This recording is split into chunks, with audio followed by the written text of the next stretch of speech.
Lagos, the commercial nerve center of the most populated black nation on earth, Nigeria.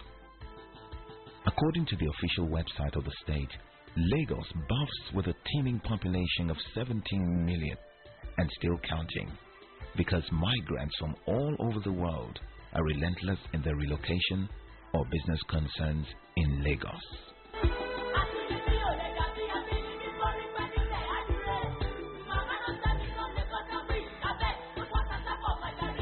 Some analysts already projected that by the year 2015, this world's fast-growing city, after Tokyo in Japan and Bombay in India, may come to be one of the largest megacities on earth.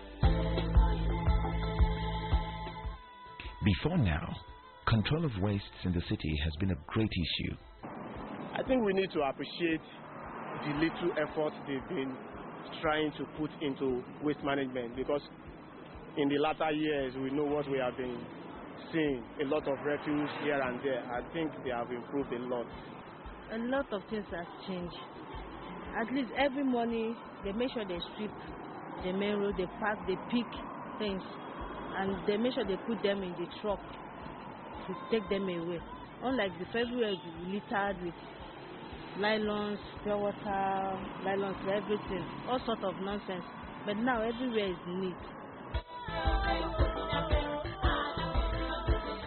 For many who have seen the transition from the former Lagos Refuse Disposal Board to Lagos Waste Management Authority, LAWMA, it is almost like a dream.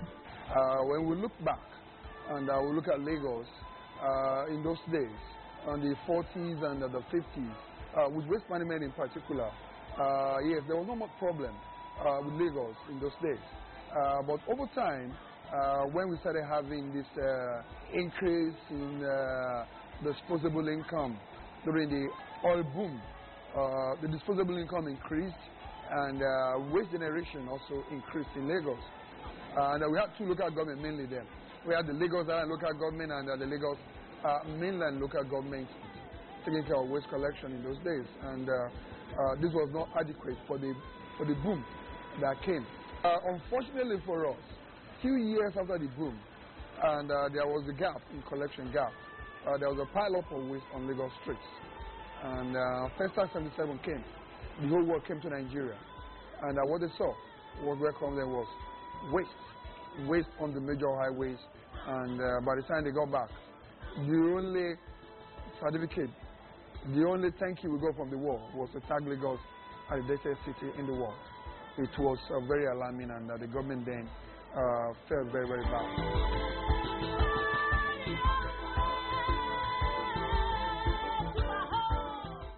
1977, the government of Commodore Lawal established the Refuse Disposal Board then, and that was how the formal arrangement for waste management in Lagos started, and that was the history of LAWMA.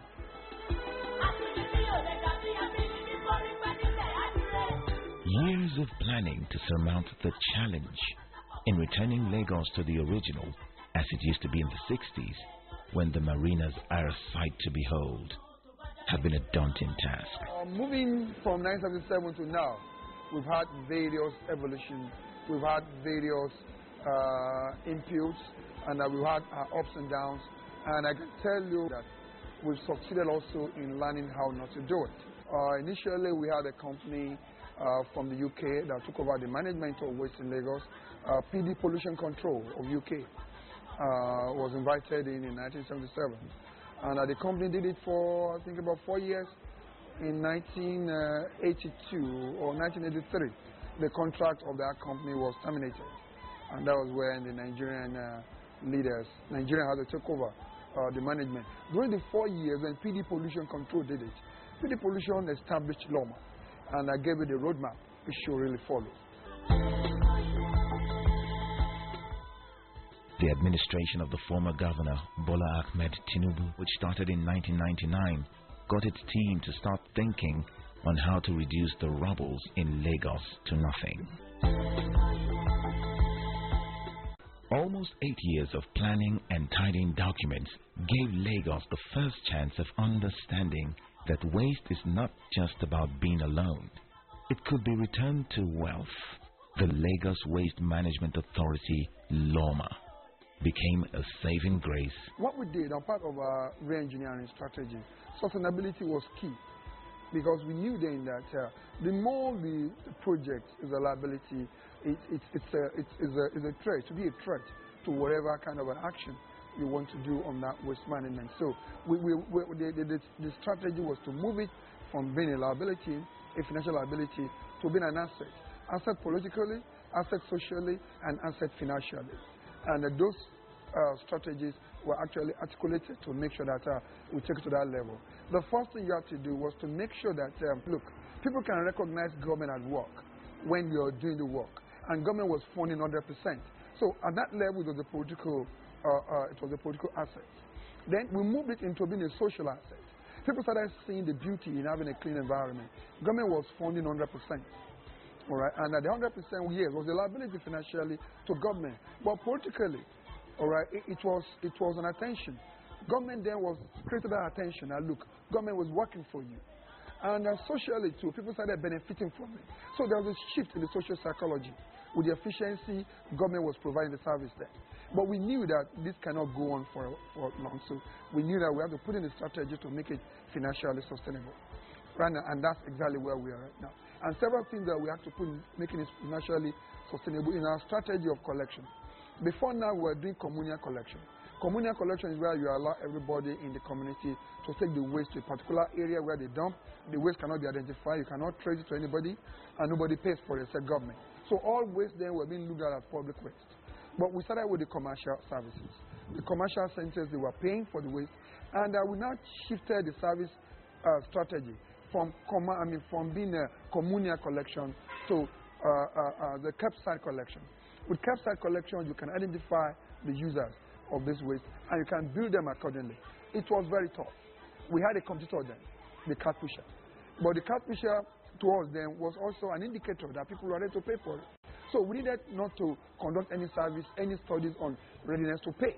People were ready to pay once the service was there. So we have to show up at service level and raise up a new army of the private sector operators that will provide the service at the curbside and let people see the efficiency in it and they will pay for it. It has been a wonderful experience since the year 2000 when the former involvement of private sector came into being in Lagos State. It was then that the idea of PPP, that is public-private partnership, started under Bola Tinubu. Since then, we've been moving gradually from using old articulated trucks by then, and we have transformed since about 3 years ago to the use of the modern equipment of compactors. We had our own challenges in terms of the infrastructures in Lagos State, which was not as good as now, in terms of the equipment we are using, in terms of payments by settlements that we serve. So it has been a very harrowing experience getting these trucks on the road. Very expensive, and at the same time, it increased the downtime of our business. That has been our experience in the last 1 or 2 years. But thanks to the Lagos State government, they have decided to buy compactors on lease to hold for us.